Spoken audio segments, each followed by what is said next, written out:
நம்ம கார் சீட்டு பத்தி பேசும்போது எனக்கு ஒன்று ஸ்ட்ரைக் ஆச்சு. ம்.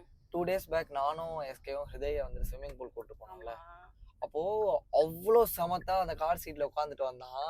எங்க வீட்டுக்கு போனா எங்க வீட்ல ஒரு கார் சீட் இருக்கு. அக்ஷித்காக வாங்கினது. எங்க அக்கா வாங்கினாங்க. பட் அவன கன்வின்ஸ் பண்ண முடியல. உட்கார மாட்டேன்ட்டான். ம். அது குப்பை மாரி தான் இருக்கு. I was so curious. எப்படி அவன பழக்கப்படுத்துனீங்க அந்த சீட்ல உட்கார வைக்கிறதுக்கு? இந்த கார் சீட் இதே 1 வயசு இருக்கிறச்சு தான் வாங்கினோம். அப்ப வந்து சுபாமா, எங்க அம்மா, அப்பா இவங்கள தான் வந்து கன்வின்ஸ் பண்றதா இருந்தது.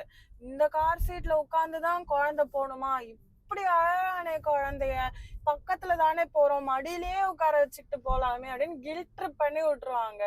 பட் நானும் கிருஷ்ணாவும் ஒரே பேஜ்ல இருந்தோம். லைக் குழந்தை சீட்ல தான் பழக போறான், நம்ம அப்படிதான் அவனை சேஃபா கூட்டிட்டு போறோம் அப்படின்ற மாதிரி. அவன் 10 நிமிஷம் ரைடுக்கும் அழுவான்.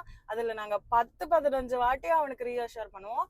அம்மா இங்க இருக்கேன், அப்பா இங்க இருக்கா, எல்லாரும் அவளோட சீட்ல உட்கார்ந்து இருக்கா மாதிரி நீயும் உன்னோட சீட்ல உட்கார்ந்துட்டு இருக்க ஹிருதய், இப்போ போயிடுவோம், நம்ம சீக்கிரம் போயிடுவோம் அப்படின்னு ரீஅஷூர் பண்ணுவோம். அவன் ரொம்ப அழுதானா தண்ணி ஆஃபர் பண்ணுவோம். அதை குடிச்சிட்டு மறுபடியும் அவன் அழுவான்.